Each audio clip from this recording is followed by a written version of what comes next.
እሺ በመቀጠል የሚያስፈልጉኝን አትክልቶች ከታትፌ አዘጋጅቻለሁ። እንደምታዩት ሁለት አነስ ያለ ሽንኩርት ነው በቁመቱ ሽርሚሪ ከታትፌ አዘጋጅቻለሁ። ከዛ ካሮት አንድ ተለቅ ያለ ካሮት ነው፣ እሱንም በቁመቱ እንደዚህ ስላይስ አድርጌ ከትፌ አዘጋጅቻለሁ ማለት ነው። እናም አንድ አራት አነስ ያሉ ድንቾች ናቸው። እሱንም እንደዛው በዚህ መልኩ ከታትፌ አዘጋጅቻለሁ ማለት ነው። ከዛ ጥቅል ጎመን የተወሰነ እንደዚሁ ጎረድ አድርጌያለሁ እና አንድ ቲማቲም ነው ጎረድ አድርጌ አዘጋጅቻለሁ ማለት ነው። ከዛም ያው ዘይቱ ትንሽ ጋል ሲልልኝ ድንቹን እጨምራለሁ ማለት ነው።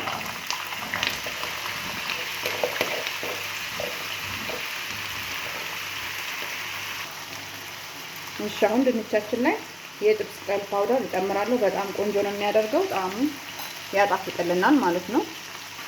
እና ጨውም ትንሽ እንጨምራለን።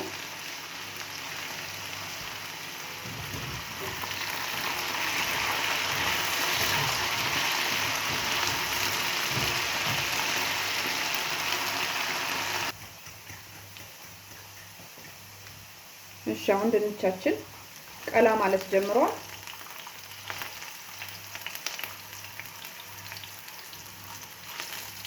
ከዛ ሽንኩርታችንን እንጨምራለን። ትንሽ ጠበስ እንድልልን ማለት ነው።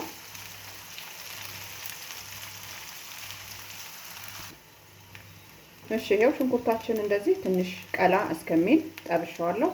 ከዛ ጥቅል ጎመኑ እጨምራለሁ።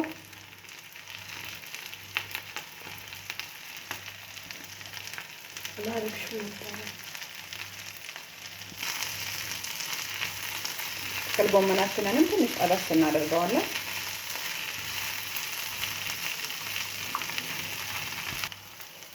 እሺ ጥቅል ጎመናችንን ትንሽ ጠበስ ብሎልናል። ከዛ ካሮት ስላይስ የተከተፈውን እጨምራለሁ እና ቲማቲሙንም እንደዛው እጨምራለሁ።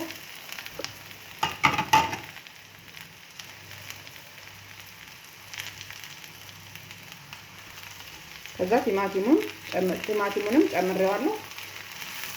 ከዛ ትንሽ ጠበስ እናደርገዋለን።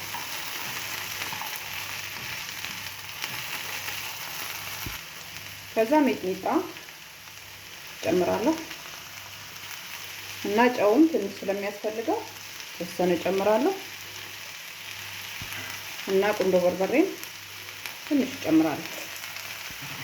ብዙ አናቆየው፣ ትንሽ ቅመሙ ጨው ከአትክልታችን ጋር እንዲዋሃድልን ነው። ገልበጥ እናደርገዋለን።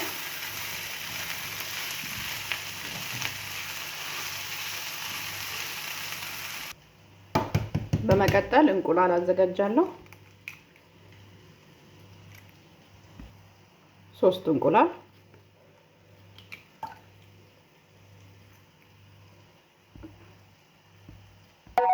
ትንሽ እርድ ጨምራለሁ እና ጨው። ከዛ እንቁላሉን መተን እናዘጋጃለን። በመቀጠል አትክልታችን የሚበቃውን ያክል በስሎልናል። ከዛ እንቀንሳለን ማለት ነው።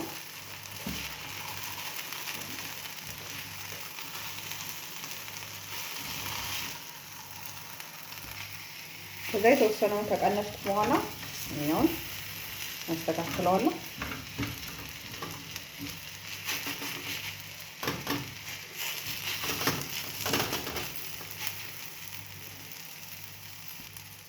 በመቀጠል መተን ያዘጋጀነውን እንቁላላችንን እንጨምራለን ማለት ነው። መታ እናደርገዋለን። ስንጨምረው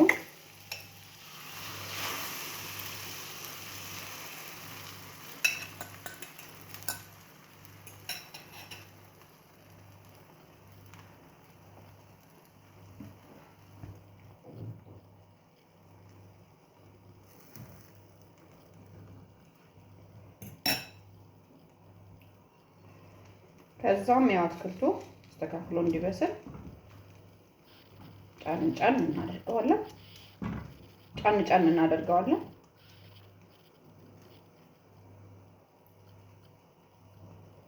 ከዛም ከአትክልቱ ጋር እኩል እንዲሆንልን እንደዚህ ጫን ጫን አድርገን እናስተካክለዋለን። እንቁላሉ ማለት ነው።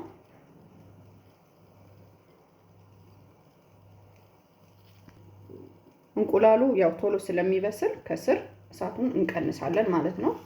ከዛም ያው ጋግረን ያዘጋጀነውን ቂጣ እንጨምራለን።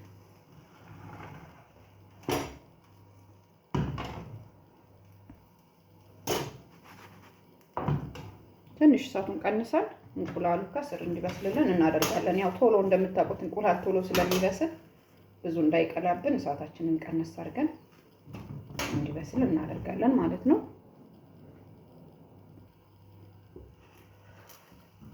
ከዛ አሁን ቀስ አድርገን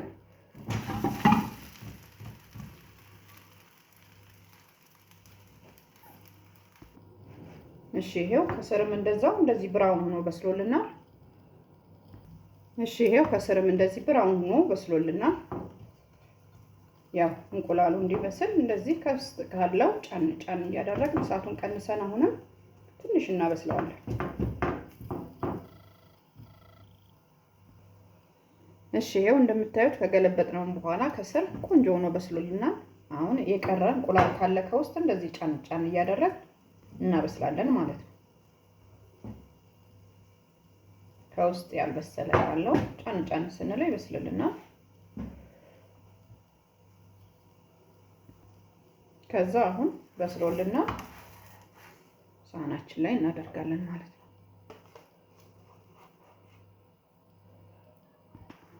እሺ፣ እንቁላላችንን ከጨመርን በኋላ እሳቱን እንቀንሳለን። ቶሎ ያው እንደምታውቁት እንቁላል ቶሎ ስለሚበስል ከላይ መጠጥ ሳያደርግ እንዳይበስልብን ማለት ነው።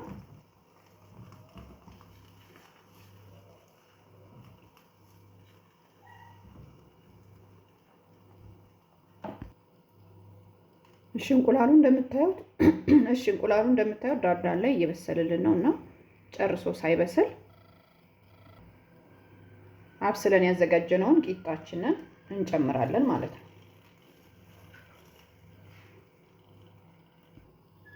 ከዛ አብስለን ያዘጋጀነው ቂጣ አለ፣ እሱን ከላይ እንጨምራለን ማለት ነው።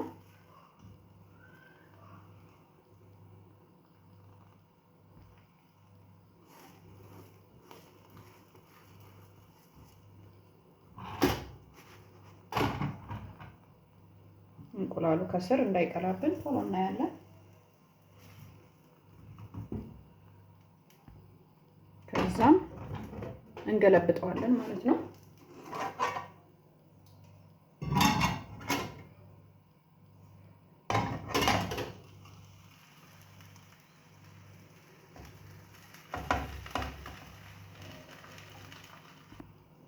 እሺ፣ ይሄው ገልብጠነዋል። አሁን እንደዚህ ከስር ቆንጆ ሆኖ በስሎልናል። ከዛም እንቁላል የቀረ ካለ እንደዚህ ጫን ጫን እያደረግ ከውስጥ እንዲበስልልን እናደርጋለን ማለት ነው። ከዛ አሁን እንደምታዩት ከላይ ቆንጆ ሆኖ በስሎልናል። ከስር ያው የበሰለ። እሺ፣ አሁን እንደምታዩት ከላይ ቆንጆ ሆኖ ምጥጥ አድርጎ በስሎልናል። ከዛ አሁን ይበቃዋል ማለት ነው። ሳህናችን ላይ እናደርጋለን።